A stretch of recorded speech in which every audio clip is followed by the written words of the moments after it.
Welcome back to my channel. आज हम Tide का दूसरा पार्ट पढ़ने वाले हैं, जिसमें हम पढ़ेंगे टाइड जनरेटिंग फोर्स की ज्वार को उत्पन्न करने वाले कारक कौन कौन से। तो उसमें कारक हमने कल बीच में किए थे आधे कि सन और मून। सन हमारी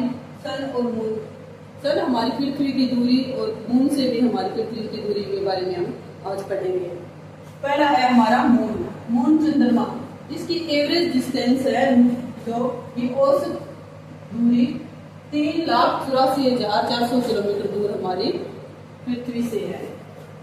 इसकी दो स्थिति होती है कि जब हमारी पृथ्वी घूमती है और उसके आसपास चारों तरफ जो चंद्रमा चक्कर लगाता है तो वो दो स्थिति उत्पन्न करता है। पहली स्थिति है अपमून, इसको अपोगी बोलते हैं इंग्लिश में। ये ध्यान रखना कि आप सारी कॉन्सेप्ट इंग्लिश में याद रखोगे, क्योंकि कई बार अपोगी आ जाता है हिंदी में अपभू आने की बजाय। तो क्या है, पहली स्थिति है इसकी अपोगी।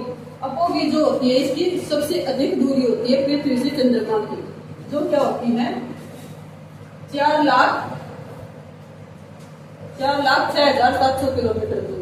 ये हमारी मैक्सिमम डिस्टेंस है इसकी। दूसरा होता है परिगी जो होती है अपभू होती है ये क्या है सबसे कम दूरी, मिनिमम डिस्टेंस। जो जब सूर्य और चंद्रमा और पृथ्वी ये दोनों एक सीध में होते हैं, और इसमें क्या है जो चंद्रमा की सबसे कम दूरी पृथ्वी से होती है तो ये क्या है 3,56,500 किलोमीटर दूर। ये क्या होती है इसकी मिनिमम डिस्टेंस। इस समय क्या है पृथ्वी पर सबसे बड़ा ज्वार आते हैं, जो कि एवरेज आने वाले ज्वार से 14% बड़ा होता है, मतलब कि 4/9। दूसरा हमारा कारक है सन। ये हमारा पृथ्वी से डिस्टेंस के मामले में ही आता है। तो इसकी एवरेज डिस्टेंस है हमारी 14.9 करोड़ किलोमीटर दूर।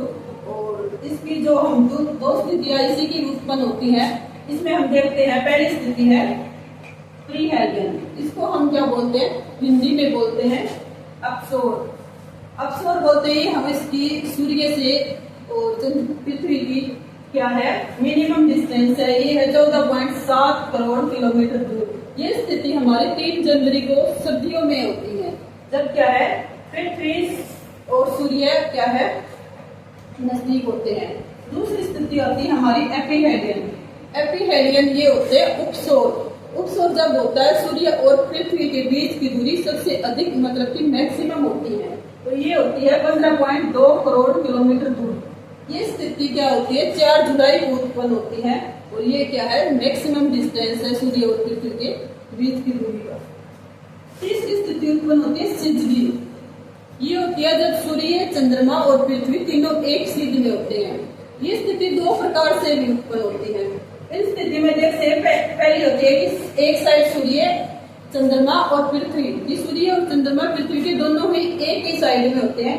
तो ये स्थिति होती है सूर्य चंद्रमा और पृथ्वी तीनों एक ही सीध में, बट पृथ्वी के चंद्रमा सूर्य और चंद्रमा दोनों एक ही सीध में थे। इस टाइम बहुत बड़ा ज्वार आता है, क्योंकि सूर्य और चंद्रमा का ग्रेविटी फोर्स दोनों का एक ही साथ में लग रहा है। तो इस स्थिति को कंजक्शन कहते हैं। युति, हिंदी में इसको युति बोलेंगे, बट आप युति याद रखने की बजाय इसको कंजक्शन याद रखें तो अच्छा होता है।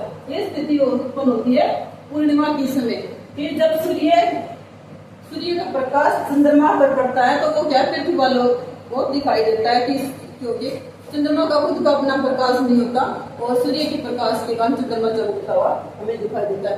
दूसरी स्थिति सिजली में उत्पन्न होती है कि ऑपोजिशन, जिसमें क्या है सन अर्थ और मून। इसमें क्या होता है एक साइड सन होता है, एक साइड मून होता है, और हमारी पृथ्वी बीच में आती है। यह स्थिति उत्पन्न होती है अमावस्या के टाइम पे। इसमें क्या होता है जब सन का प्रकाश मून के ऊपर नहीं पड़ता, और मून हमें क्या है ब्लैक मतलब कि अंधेरा दिखाई देता है, कि मून हमें खुद का प्रकाश नहीं होता, तो इसके कारण वो सन की लाइट पड़ ही नहीं रही, क्योंकि बीच में पृथ्वी आ गई।